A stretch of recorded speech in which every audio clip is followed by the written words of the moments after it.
నమస్కారం ఘంటారావానికి స్వాగతం. ముందుగా ప్రధాన అంశాలు. దావోస్ వేదికగా రెండో రోజు రాష్ట్రానికి భారీగా పెట్టుబడులు. మూసీ పునరుజ్జీవంలో భాగస్వామ్యం అవుతామన్న టాటా గ్రూప్. పునర్విభజన ముందు చేపట్టిన ప్రాజెక్టుల కేటాయింపులను సాధిద్దాం. కేంద్రంతో జరిగే భేటీలో ఏపీపై ఒత్తిడి తేవాలని నీటిపారుదల శాఖ నిర్ణయం. ఏపీలోని నంద్యాల జిల్లాలో ప్రైవేటు బస్సును ఢీకొన్న లారీ. మంటల్లో 2 వాహనాలు దగ్ధం, 3 దుర్మరణం.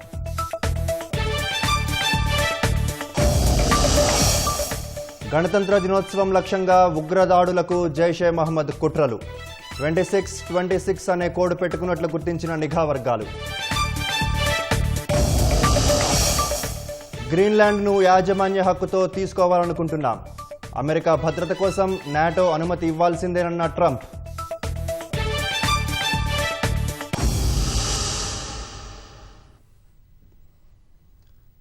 పెట్టుబడుల ఒప్పందాలు, పారిశ్రామికవేత్తల చర్చలతో ముఖ్యమంత్రి రేవంత్ రెడ్డి బృందం దావోస్ పర్యటన కొనసాగుతోంది.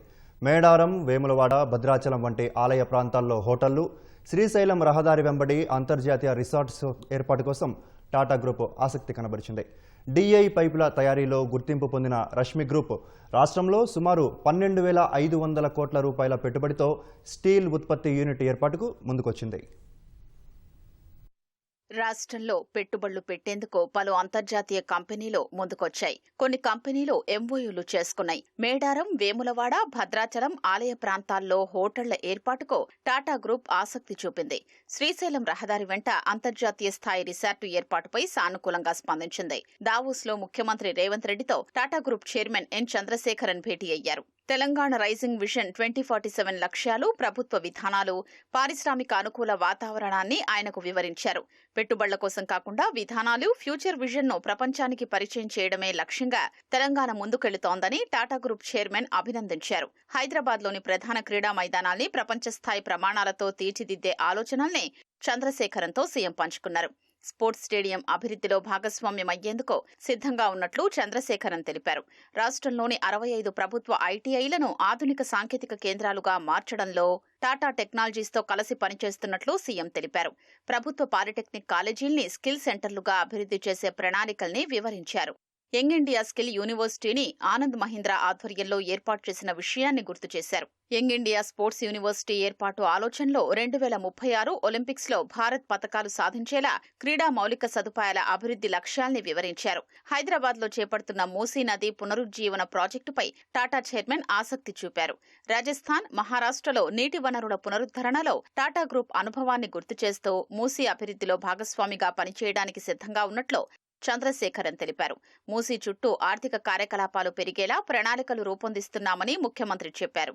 ఏఐ డేటా సెంటర్లు, సెమీ కండక్టర్, ఈవీ తయారీ రంగాల్లో తెలంగాణలో కొత్త పరిశ్రమలు నెలకొల్పే అవకాశాలపై టాటా చైర్మన్ ఆసక్తి ప్రదర్శించారు. డిఐ పైపుల తయారీలో గుర్తింపు పొందిన రష్మి గ్రూప్ రాష్ట్రంలో సుమారు 12,500 కోట్ల పెట్టుబడితో స్టీల్ ప్లాంట్ ఏర్పాటుకు ముందుకొచ్చింది. దావోస్లో పరిశ్రమల శాఖ మంత్రి శ్రీధర్ బాబుతో Rashmi group promoter Sajjan Kumar Patwari, director Sanjeev Kumar పట్వారీల సమక్షంలో ప్రభుత్వంతో ఎంఓయూ కుదిరింది. ఆ ప్రాజెక్టు ద్వారా రాష్ట్రంలో 12,000 ప్రత్యక్ష, పరోక్ష ఉద్యోగాలు వచ్చే అవకాశం ఉందని ప్రభుత్వం తెలిపింది. గ్రీన్ మ్యానుఫ్యాక్చరింగ్, సర్క్యులర్ ఎకానమీ వంటి రంగాల్లోనూ ప్రభుత్వంతో భాగస్వామ్యంపై చర్చలు జరిగాయి. రష్మి గ్రూప్ ఆసియాలోని 40 దేశాలు, యూరప్, ఆఫ్రికా, ఉత్తర, దక్షిణ అమెరికా దేశాల్లో కంపెనీ కార్యకలాపాలు నిర్వహిస్తోంది. స్లోవాకియాకు చెందిన ఐక్యూ క్యాపిటల్, భారత్కు చెందిన గ్రీన్ హౌస్ ఎన్విరో సంయుక్త భాగస్వామ్యంలో ఏర్పాటైన న్యూక్లియర్ ప్రొడక్ట్స్ సంస్థ 6,000 కోట్ల పెట్టుబడితో స్మాల్ మాడ్యులర్ రియాక్టర్ ఆధారిత విద్యుత్ ప్రాజెక్టు ఏర్పాటుకు ముందుకొచ్చింది. న్యూక్లియర్ ప్రొడక్ట్స్ సంస్థ ఎక్స్ప్రెషన్ ఆఫ్ ఇంట్రెస్ట్ రాష్ట్ర ప్రభుత్వానికి ఈఓఐ సమర్పించింది. దావోస్లో సీఎం రేవంత్ రెడ్డి బృందంతో IQ capital group chairman John Babic, group సీఈఓతో పాటు పలువురు ప్రతినిధులు సమావేశమై చర్చించారు. అమెరికాకు చెందిన విమానయాన సంస్థ సర్గడ్ 1000 కోట్లతో రాష్ట్రంలో మెయింటెనెన్స్ అండ్ రిపేర్ యూనిట్ నెలకొల్పనుంది. వచ్చే 3 నుంచి 5 ఏళ్లలో దశల వారీగా 1000 కోట్ల వరకు పెట్టుబడులు పెట్టేందుకు రాష్ట్ర ప్రభుత్వంతో సర్గడ్ సంస్థ ఎంఓయూ కుదుర్చుకుంది. వరంగల్, ఆదిలాబాద్లో 2 కొత్త విమానాశ్రయాలు ఏర్పాటు చేస్తున్నామని, ఆ ప్రాంతాల్లో ఏదైనా ఒకచోట ఎంఆర్ఓ కేంద్రం ఏర్పాటు చేసే అవకాశాన్ని పరిశీలించాలని సంస్థ ప్రతినిధులకు సీఎం రేవంత్ రెడ్డి సూచించారు. ప్రపంచంలోనే తొలి బ్యూటీ టెక్ గ్లోబల్ క్యాపబిలిటీ సెంటర్ను హైదరాబాద్లో ఏర్పాటు చేస్తున్నట్లు లోరియల్ సంస్థ ప్రకటించింది. ఆ అత్యాధునిక కేంద్రాన్ని నవంబర్లో ప్రారంభించాలని సీఎంని కంపెనీ ప్రతినిధులు ఆహ్వానించారు. భారీ పెట్టుబడులతో ఏర్పాటు కానున్న బ్యూటీ టెక్ జీసీసీతో లోరియల్కు global innovation, technology, data, supply chain కార్యకలాపాలకు హైదరాబాద్ కీలక కేంద్రంగా నిలవనుంది.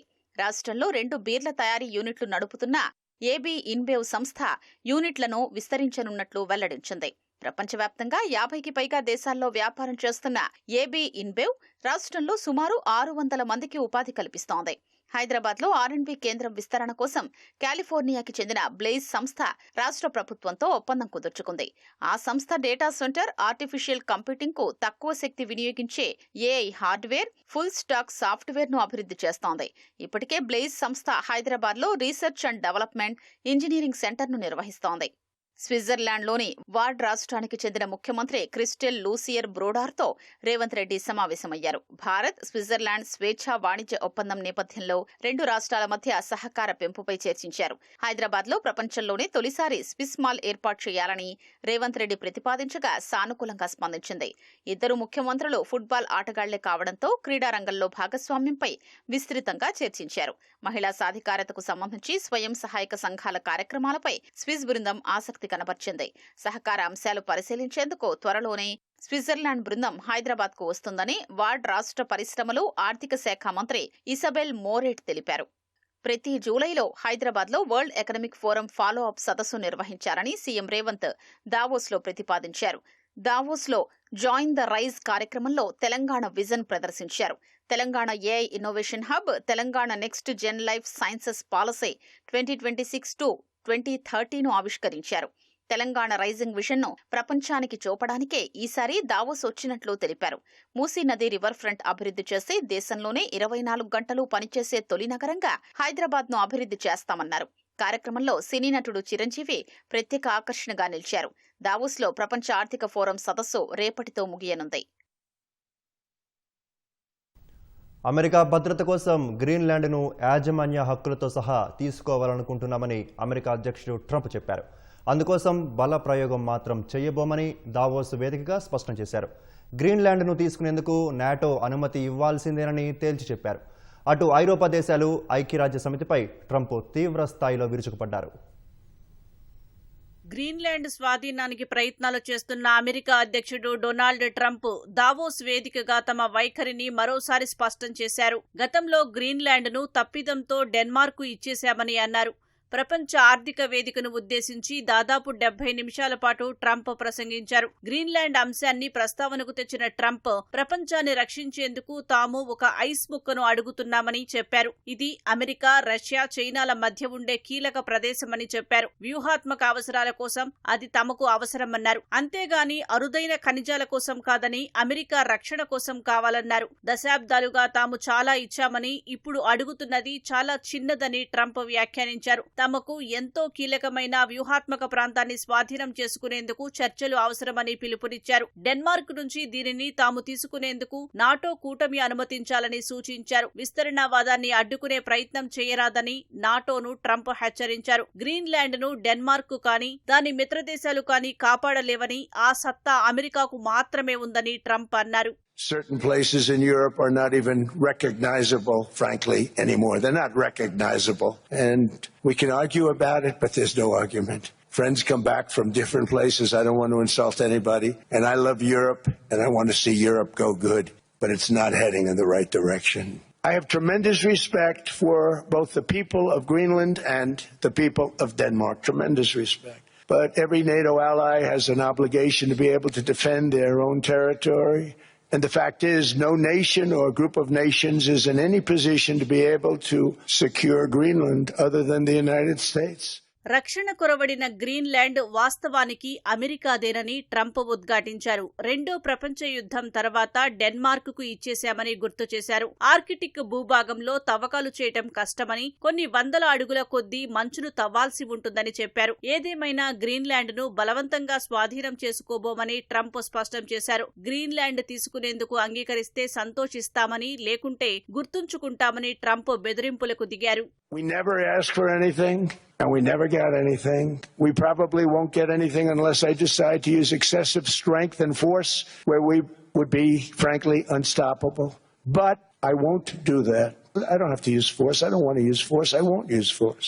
All the United States is asking for is a place called Greenland, where we already had it as a trustee, but respectfully returned it back to Denmark not long ago after we defeated the Germans, the Japanese, the Italians, and others in World War II. We gave it back to them. We were a powerful force then, but we are a much more powerful force now.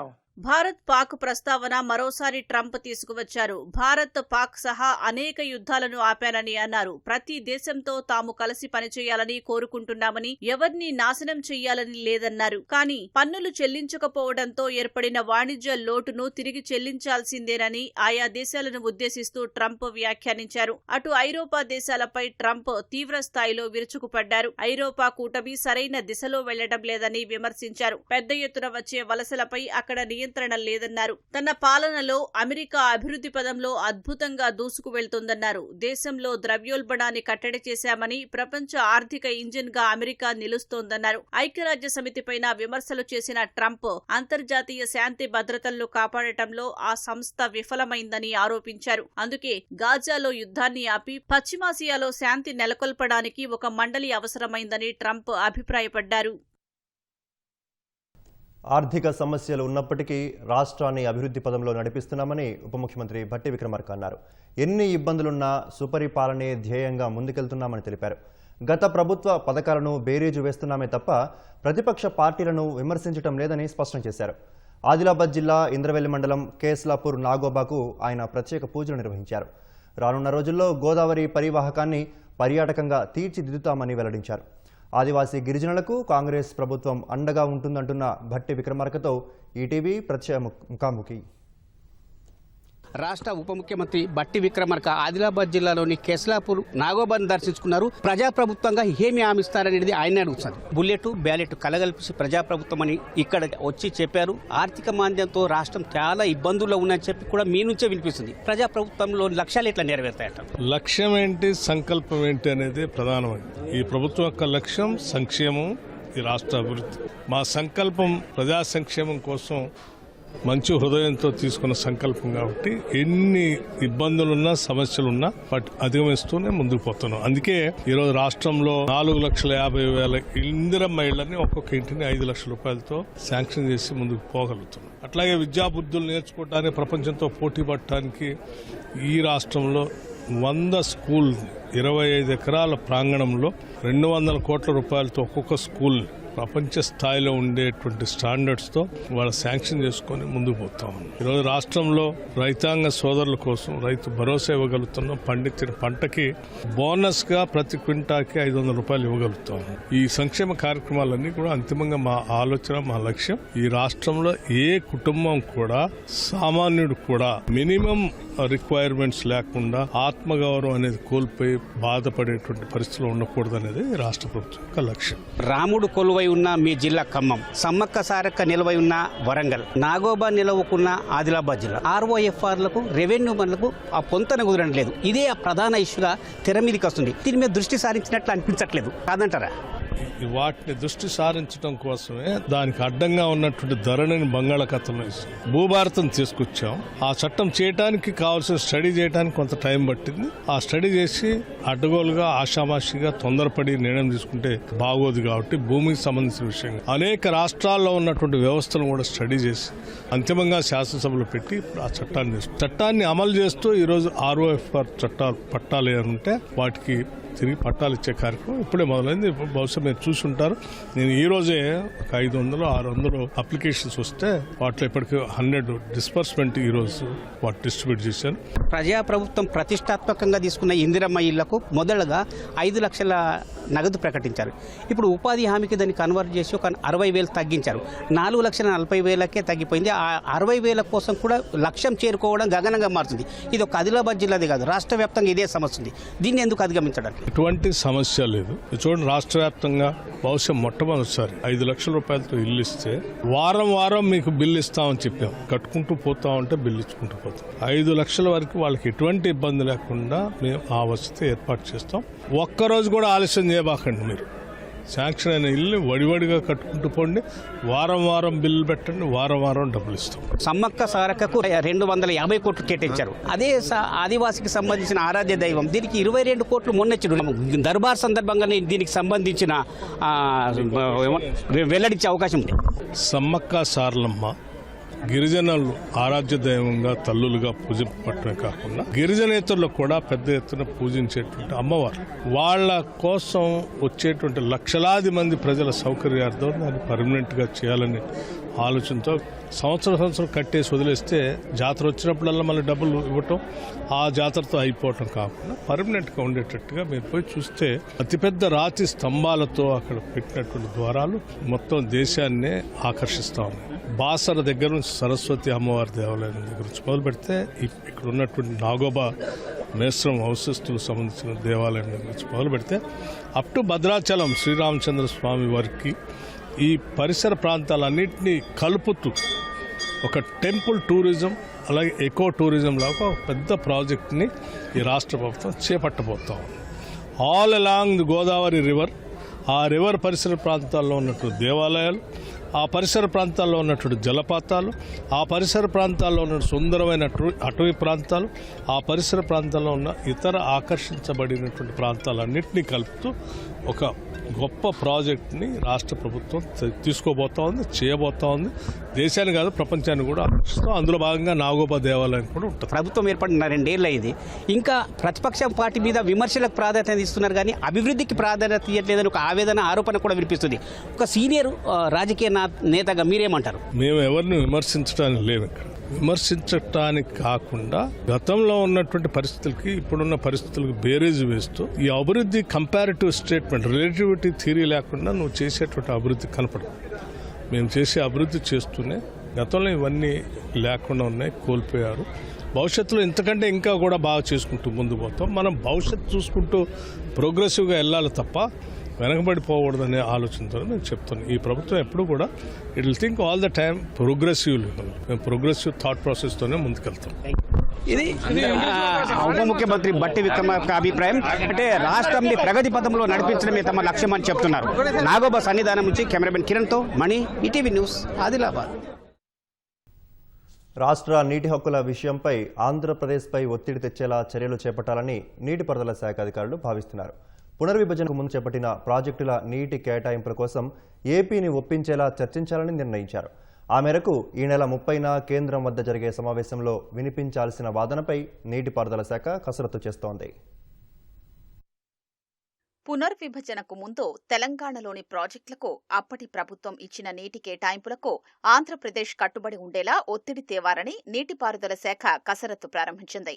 పునర్విభజన తర్వాత రాష్ట్రంలో పెరిగిన సామర్థ్యం మేరకు నీటి కేటాయింపులను tribunal నిర్ణయిస్తుందని, పునర్విభజనకు ముందు అప్పటి ప్రభుత్వం ఇచ్చిన నీటి కేటాయింపులకు ఏపీ అంగీకారం తెలిపేలా ఒత్తిడి తేవాలని నిర్ణయించినట్లు తెలిసిందే. 2 రాష్ట్రాలకు మధ్య జలవనరులకు సంబంధించిన అంశాలపై కేంద్ర జలసంఘం చైర్మన్ నేతృత్వంలో ఏర్పాటైన కమిటీ మొదటి సమావేశం ఈ నెల 30న జరగనుంది. ఆ సమావేశం ఎజెండా ఖరారుకే పరిమితమయ్యే అవకాశమున్నా పునర్విభజనకు ముందు జీవోలు ఇచ్చి చేసిన కేటాయింపులపైనే మొదట ఓ అంగీకారానికి రాగలిగితే పాలమూరు, రంగారెడ్డితో సహా కృష్ణా బేసిన్లోని ప్రాజెక్టులను పూర్తి స్థాయిలో వినియోగంలోకి తేవచ్చనే అభిప్రాయంతో ప్రభుత్వం ఉందని నీటిపారుదల శాఖ వర్గాలు తెలిపాయి. ఏపీ పునర్విభజనకు ముందు కల్వకుర్తిని 25, నెట్టెంపాడు 22, ఎస్ఎల్బీసీ 3, కోయిల్ సాగర్ను 3.9 టీఎంసీలతో చేపట్టారు. పాలమూరు, రంగారెడ్డి ప్రాజెక్టుకు జూరాల నుంచి నీటిని తీసుకునేలా 70 టీఎంసీలతో, కొడంగల్ ఎత్తిపోతలను 7.1, డిండి ఎత్తిపోతలను 30 టీఎంసీలతో చేపట్టేందుకు పునర్విభజనకు ముందే అప్పటి ప్రభుత్వం ఉత్తర్వులు జారీ చేసింది. పునర్విభజనకు ముందు పనులు చేపట్టినా ఉత్తర్వులిచ్చిన ప్రాజెక్టుల సామర్థ్యం 188 టీఎంసీలు ఉంటే ఆ తర్వాత వాటి సామర్థ్యం 304 టీఎంసీల వరకు పెరిగింది. మొదట 188 టీఎంసీలపై ఆంధ్రప్రదేశ్ సానుకూలత వ్యక్తం చేస్తే ఆ తర్వాత పెరిగిన సామర్థ్యం మేరకు కేటాయింపుల నుంచి ట్రైబ్యునల్లో తేల్చుకోవచ్చని నీటిపారుదల శాఖ వర్గాలు భావిస్తున్నాయి. ఇటీవల ముఖ్యమంత్రి రేవంత్ రెడ్డి వద్ద జరిగిన సమావేశంలో ఇదే అభిప్రాయం వ్యక్తమైనట్లు తెలిసిందే. కల్వకుర్తి, నెట్టెంపాడు, కోయిల్సాగర్, ఎస్ఎల్బీసీ మినహా మిగిలిన ప్రాజెక్టుల ఇన్వెస్టిగేషన్ కు మాత్రమే అప్పట్లో జీవోలిచ్చారని ఏపీ పేర్కొంది. ఆ ప్రకారం 81 టీఎంసీల సామర్థ్యం కలిగిన ప్రాజెక్టులే ఉంటాయి. అందులో కోయిల్సాగర్ కు బచావట్ ట్రైబ్యునల్ కేటాయింపులు ఉన్నందున 77 టీఎంసీల గురించి ఆంధ్రప్రదేశ్ మాట్లాడుతోందని నీటిపారుదల శాఖ వర్గాలు వివరిస్తున్నాయి. అయితే పాలమూరు, రంగారెడ్డి ఎత్తిపోతల ప్రధాన లక్ష్యంగా ఒత్తిడి చెయ్యాలనే ఆలోచనతో తెలంగాణ ఉన్నట్లు తెలుస్తోంది. ఆంధ్రప్రదేశ్లో హంద్రినీవా, గాలేరు నగరి, వెలిగొండ, తెలుగుగంగ ప్రాజెక్టులకు కేటాయింపులు లేవు. వాటి సామర్థ్యం 150.5 టీఎంసీలు. తెలుగుగంగకు బ్రిజేష్ కుమార్ ట్రైబ్యునల్ 25 టీఎంసీలు కేటాయించినా ఆ తీర్పు అమల్లోకి రాలేదు. ప్రస్తుతం 2 రాష్ట్రాల వాదనలు వింటున్న ట్రైబ్యునల్ ముందు ఆ అంశముంది. పునర్విభజన చట్టం ప్రకారం నిర్మాణంలో ఉండి పూర్తి చేయాల్సిన ప్రాజెక్టుల్లో కల్వకుర్తి, నెట్టెంపాడు, ఎస్ఎల్బీసీ, హంద్రినీవా, గాలేరు నగరి, వెలిగొండ, తెలుగుగంగ ఉన్నాయి. పాలమూరు, రంగారెడ్డి ఎత్తిపోతల, కొడంగల్ సహా కృష్ణా బేసిన్లోని ప్రాజెక్టుల విషయంలో ఆంధ్రప్రదేశ్ సానుకూలంగా స్పందిస్తేనే మిగిలిన అంశాలపై చర్చల గురించి ఆలోచించాలనే అభిప్రాయంతో రాష్ట్ర ప్రభుత్వం ఉన్నట్లు తెలుస్తోంది. అజ్ఞాతంలో ఉన్న మావోయిస్టుల లొంగుబాట్లను ప్రోత్సహించేలా పోలీస్ శాఖ అడుగులు వేస్తుంది. ఇప్పటికే లొంగిపోయి గుర్తింపు లేక ఇబ్బంది పడుతున్న వారికి ఆధార్, పాన్ కార్డు, బ్యాంకు ఖాతాలు వంటి మౌలిక సదుపాయాలు కల్పిస్తూ పునరావాస చర్యల్ని వేగవంతం చేసింది.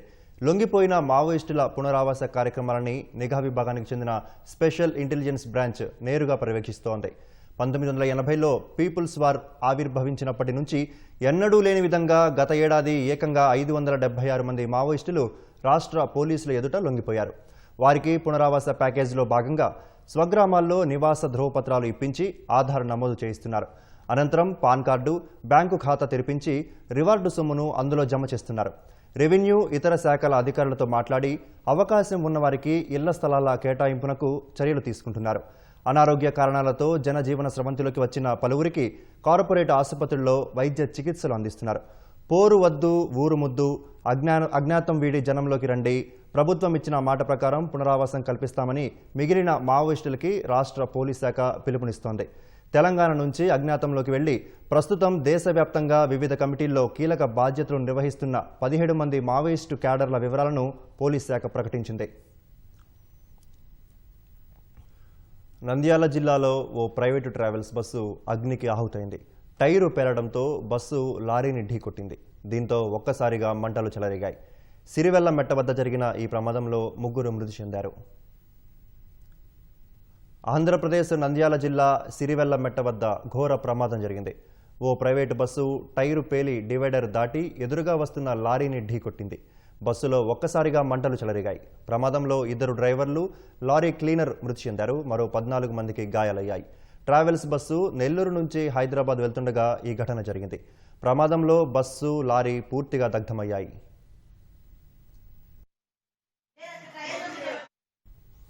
ప్రమాద సమయంలో బస్సులో మొత్తం 36 మంది ప్రయాణికులు ఉన్నట్లు సమాచారం. ప్రమాదం జరగగానే కొంతమంది బస్సు అద్దాలు పగలగొట్టారు. దీంతో ప్రయాణికులంతా సురక్షితంగా బయటపడ్డారు. క్షతగాత్రులకు ఆసుపత్రిలో చికిత్స అందిస్తున్నారు.